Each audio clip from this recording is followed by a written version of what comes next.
Hello and welcome everybody. This video is going to be about another piece of tech that many people would describe as old, and that's my iPhone 5. So I bought this phone shortly after the release, which is now nearly 4 years ago, and since then it was my daily driver. It was my first iOS device and it shipped with iOS 6, which was quite a lot different to the current iOS 10 if you think back to 2012. The iPhone 5 was the first 4-inch phone from Apple, as you probably know, and they advertised it as the perfect smartphone size because you can reach every corner of the screen one-handed. And this is a feature I like a lot. I like the form factor a lot. I like the design a lot. If I had to upgrade my phone, I would probably go for the iPhone SE because I think it's a beautiful phone and it's powerful and it will probably last for a long time. But let's have a look on how well this phone, the iPhone 5, keeps up 4 years after its release. And one small little hint, one small little extra: at the end of the video we are going to replace the battery because the original is not good anymore after 4 years. Now, I'm not a heavy smartphone user. I use my phone for the basic stuff like messaging, surfing, mails, calls, photos, but no gaming or extensive video consumption. So when I talk about performance, I'm only referring to the basic smartphone needs like responsiveness and smoothness, app loading times, multitasking and stuff like that. But in terms of raw processing speed, modern phones are of course a lot faster than the iPhone 5. Now if you want to use your phone and it's not a Nokia brick for 4 years without breaking, you need some protection for it. Therefore I have cases, and I have a lot of them because I sometimes just buy new cases if I find cool ones. And this also gives a new feel to the phone every time I switch the case, and that way the phone doesn't even feel like 4 years old to me. And also I use always glass screen protectors. This one, which is on the phone now, is the 5th or 6th one, and it's again broken, as you can maybe see. But it saved my screen every time. I didn't have a broken screen ever. Another big point for why I'm still using this phone is that I want to use my stuff as long as possible. And also since a few years I tend to buy high quality used stuff instead of cheap new stuff. So I spend the same money on, for example, a piece of furniture or a hi-fi component, but I get a better product, even though it's maybe 5 or 10 years old, but it doesn't matter. It's still a very nice product with very nice quality instead of some cheap device that was just made to be cheap. And where there was no attention paid to detail or anything like that. So I like to go the route of buying older stuff used, but therefore in better quality, with the hope that I also can use this device longer and that I can enjoy it more than the cheap stuff that probably breaks after 1 or 2 years and I have to buy a new one. So, and also it's not good for the environment, but yeah, that's another point. Yeah, I don't like the throw away and buy new stuff again attitude that a lot of the tech companies want us to adopt, of course, because they want to sell devices. But Apple is making this decision easier because they support their devices for a longer time than other manufacturers. This slows down the buying cycle for new phones with people who think like me or buy stuff like me, and that's awesome. So I don't get all the new features of the new phones, but I still have installed the current iOS on a device that's 4 years old and I carry every day with me. It even survived 7 months of a camper van life in Australia. So yeah, this phone has a lot of memories stick to it. So every mark or scratch is a memory, and I hope that the iPhone will still witness my memories for another 1, 2, 3 years. Who knows? That would be awesome. But yeah, enough of the rambling. Let's go ahead and have an actual look at the performance on the phone. So this is my home screen. I have only a few apps on the first home screen so I can see my wallpaper. The important apps like photos, mail, music. I don't need music anymore there. I can put something else there, but yeah. Safari down there, WhatsApp, Messages, Phone. Then I have some few more apps like Bacon Reader I use for Reddit, and then all of the other apps that I don't use that often. I also use often the search. Let's say I want to open the Deutsche Bahn app, which is for trains. I type DB, and as you can see, it's still pretty fast. And also a thing that got a lot better with iOS 10 in comparison to iOS 9 is the smoothness of scrolling. So if I remember correctly, with the iPhone 4 or 4S or both of them, I don't remember, but with the latest iOS they are supporting, there were quite a lot performance problems.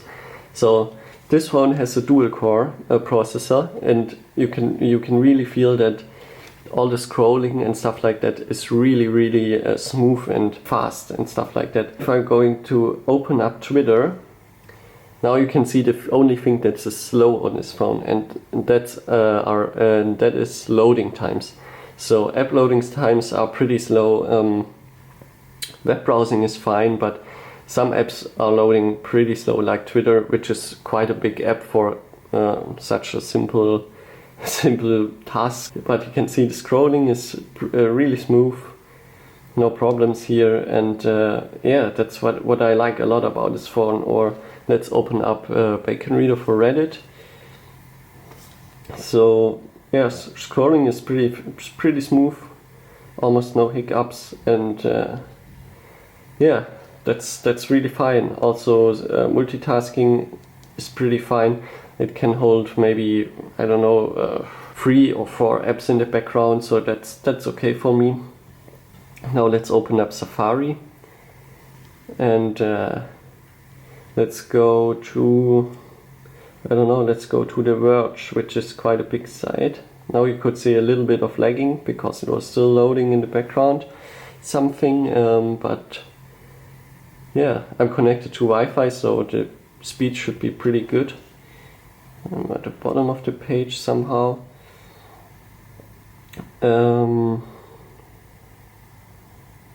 Yeah, as you can see, the ads are loading a bit slow, but also scrolling here in Safari is really smooth after everything is loaded. Let's just open this article, and yeah, it's pretty fast now. Text is still loading. There we go. So yeah, it's okay. And also a feature that I use quite a lot of times is the reading feature here, which is pretty nice to read articles and stuff like that, so that's still working. One thing that's not working with the iPhone 5 is ad blockers. So that's only for 64-bit devices, for the 5S and up. So that's one thing I cannot use with this phone. Now the camera, I want to show you the camera, because the camera is also not that slow. It loads up really fast, and I also can take pictures really fast. So there's really no problems with the camera performance here. And so let me go into photos. So if I select now all the photos and delete them, that's also working fine. No problems with the camera. I also can close it down, open it again. It's working really fast, and that's really cool. So despite this phone is not the fastest one, it's actually for today's standard pretty slow.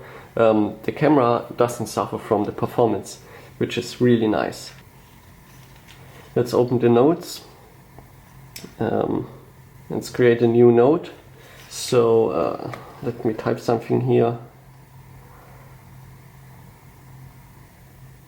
So yeah, no performance issues. Typing or stuff like that doesn't lag behind. Really no problems with the performance.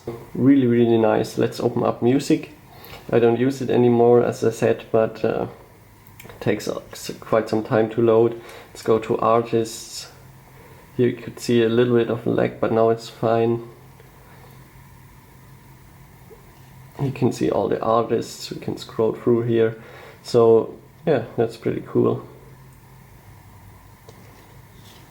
So I'm really happy with the performance, and I think that's a big point why I'm still using this phone, because it's just working really well and doesn't have any big hiccups or stuff like that.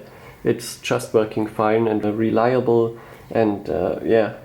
So here's one game, the only game I have on this phone, which is just a really simple game. As you can see, again, uploading times, but yeah, as you can see, simple games like that, no problem.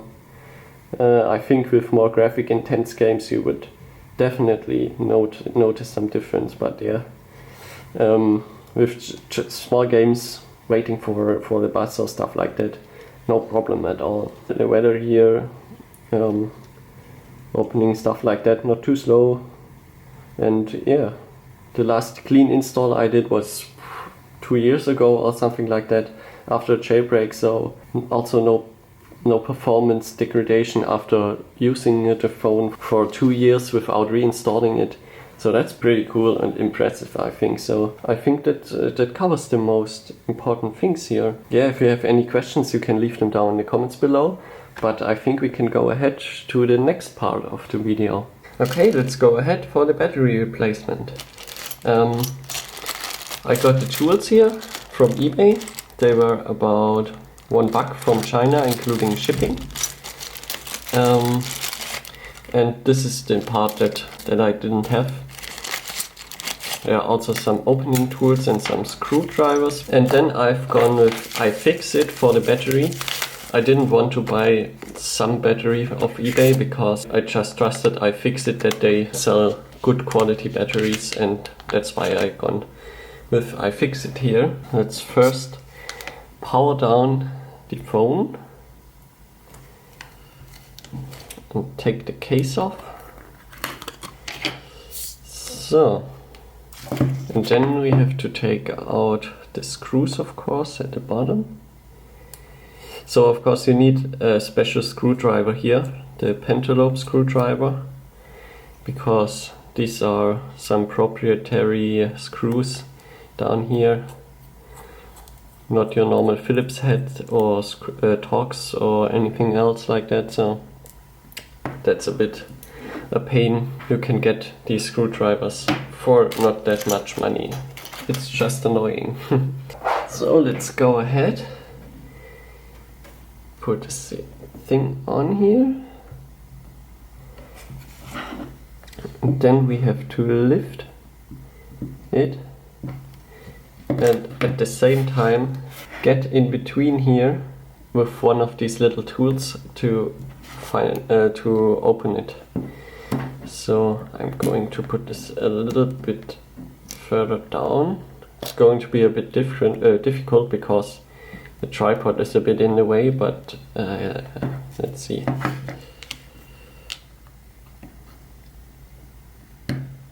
Okay, not too bad.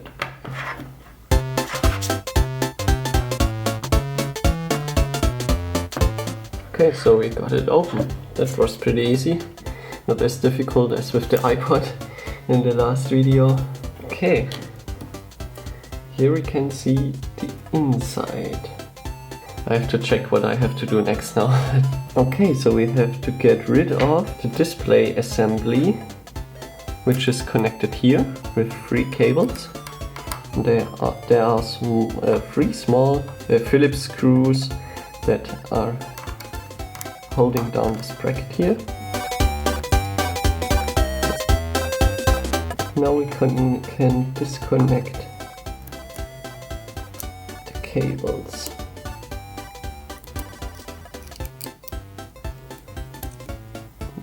There's the third one. Okay, so we are good to go now. Looks pretty clean inside. Next up is this little bracket here, which holds down the battery, or underneath is the battery connector.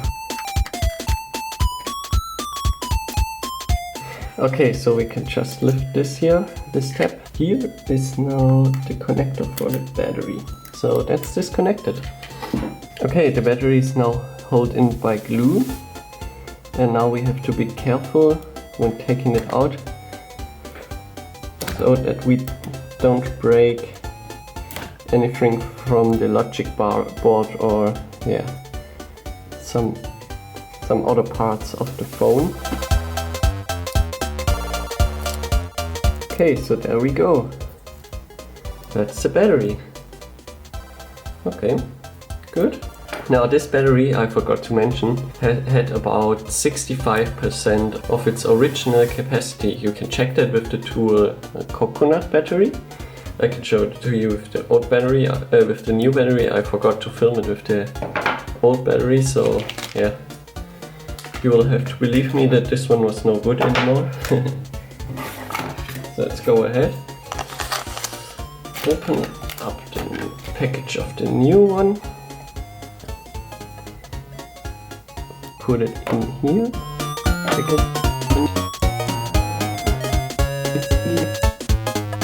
Here we go. Okay.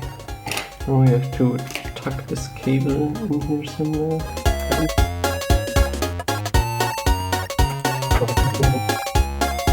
Now we should be good to go. Let's put that back on here.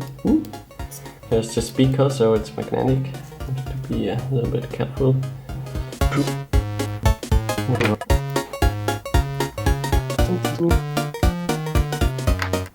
So now comes the display assembly.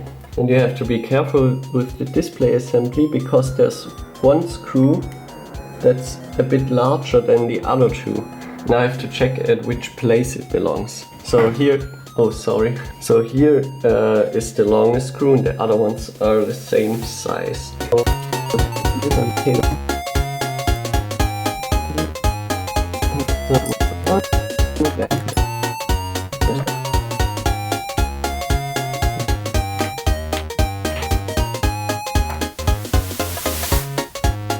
Okay, so everything is connected.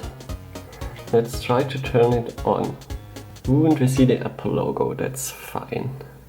Very nice. I have another faulty part, and that's the earpiece. My earpiece is currently not working. Sorry for the noise in the background, they're doing some work here, I don't know what. The earpiece doesn't give any sound from it, and I ordered a replacement earpiece. But it will take probably another 1 or 2 weeks till it arrives. So I'm probably not going to put it in this video or shoot an extra video for it. But it's a pretty easy replacement process. Okay, so the battery's in, everything seems to work. Let's pop the case back together.